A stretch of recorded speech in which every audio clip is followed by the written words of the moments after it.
Looking at today's events in the world, you can't help but wonder, if a nuclear war breaks out, who will survive? Such a place exists. 370,000 bunkers were built there. Every man is armed, and its borders are the most protected in the world. Even Hitler was afraid to attack it. It is a dream country. It is a mystery country. It is Switzerland. To begin with, how many times has Switzerland been invaded by other countries? That's right, 0 times. Even the worst global conflicts of the 20th century did not change this. Just imagine, during the First World War, the whole of Europe was in ruins. And in Switzerland, people were calmly drinking wine and counting their profits. The situation repeated itself 20 years later, with Germany capturing everyone, and meanwhile on Alpine meadows cheese being made and chocolate being eaten. But this time, it was a little harder. The critical moment for the country's independence was 1940. Adolf Hitler, who had occupied France, Belgium, and the Netherlands in a month, was preparing to do the same with Switzerland. For this purpose, a special plan Tannenbaum was prepared, according to which the main Swiss forces were to be tied up in combat in the north, while Italian troops would enter the country from the south. They were given 40 days to occupy Swiss. It seemed that the fate of the local people was doomed. Switzerland thought differently. In the early 20th century, the entire country was built up with inaccessible fortifications. A large-scale mobilization was carried out. Every 4th Swiss was in the ranks. All major tunnels and bridges in the country were mined. Almost every roadside building was converted into an anti-tank position. The military leadership directly stated, all troops that enter the territory of our country will stay here. And Hitler believed it. Switzerland was the most unsuitable country for the main German tactic, the Blitzkrieg, or lightning strike of mechanized troops. During the year and a half of the war, the Swiss air and air defense forces proved themselves. They shot down all German and French planes that were foolish enough to fly into the country's airspace. The Führer decided that sacrificing time and resources to occupy Switzerland was not worth it. Hitler decided to negotiate with Switzerland. Instead, Switzerland continued its economic policy of the First World War. It became a transit hub for trains from Germany and Italy, and the Swiss sold food, weapons, and medicine. Why waste resources and people on wars if you can get rich? The Swiss did not forget about the anti-Hitler coalition. They became the main trading partner of the United States and Britain at that time, and they exported a very rare but very necessary resource: information. A large network of American and British agents and spies operated in Switzerland. American military leaders claimed that it was the data collected with the help of the Swiss that allowed the Allies to begin liberating Italy from the Nazis. This brings us to Switzerland's main trump card, its banking system. Let's not keep the secret for too long. The country's financial legislation is very loyal to depositors in local banks. From a financial standpoint, you are now in heaven. The income tax on bank deposits is 0%. For comparison, the income tax in the United States is 21%. In the UK, it is 25%. Is there any other question why most of the world's richest people keep their wealth there? In addition, all information about bank customers is strictly confidential. Banks do not give out information about their depositors even to the world's most sophisticated intelligence agencies such as the CIA or Mossad. The only way the Banque Reale de Genève would cooperate with a foreign legal body is if the crime being pursued is also a crime in Switzerland. That is why there is a rumor that Switzerland maintained its neutrality by allowing the Third Reich's gold and foreign exchange reserves to be placed in its banks for Hitler's Plan B. Thus, Swiss banks are used by wealthy people from all over the world: Americans, French, Russians, Chinese, and others. This, by the way, is another solidity in Switzerland's reliable defense. Who will attack their investments? That's right, no one. Of course, all military and political alliances in our world would like to see such an economically and politically stable country in their unit. But here comes another distinctive difference of this amazing country. It has never been in any alliance. It has never been dependent on anyone. Just think about it. Switzerland joined the UN only in 2002, and this is for a moment 11 years later than North Korea. And that was as a result of a general referendum. This is another trick of the Swiss.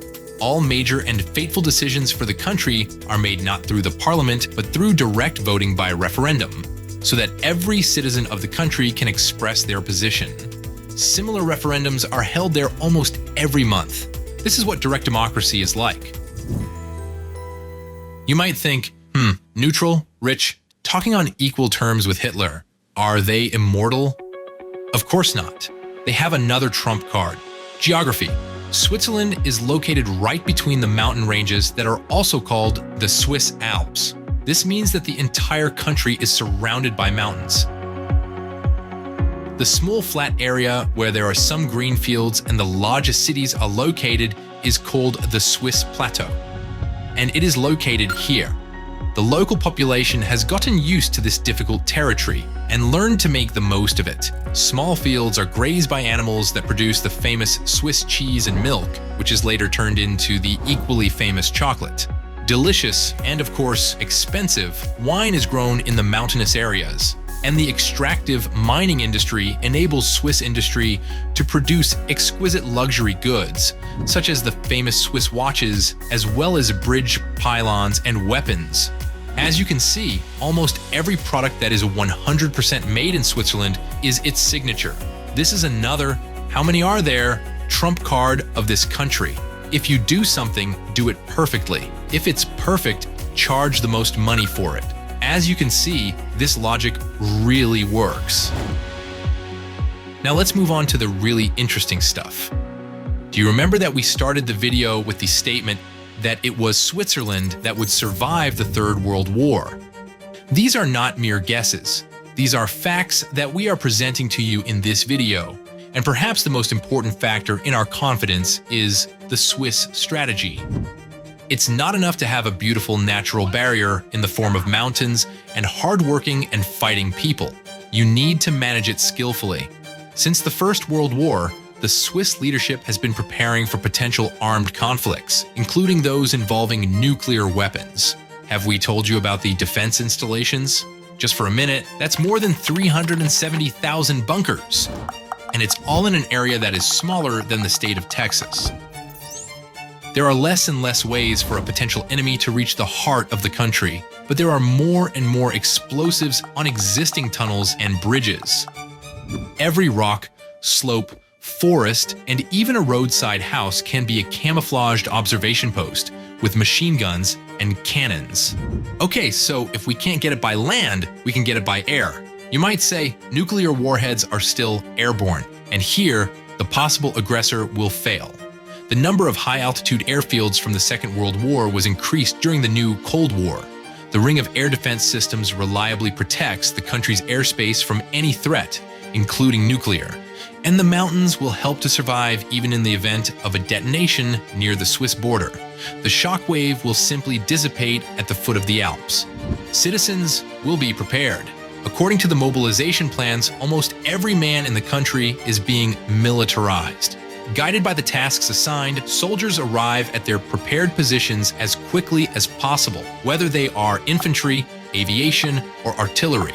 A big plus is the equipment of the soldiers of the Swiss Armed Forces. It is always at home, and the citizen himself is financially responsible for it. Of course, they are the ones to use it. For the civilian population, there is also a clear plan.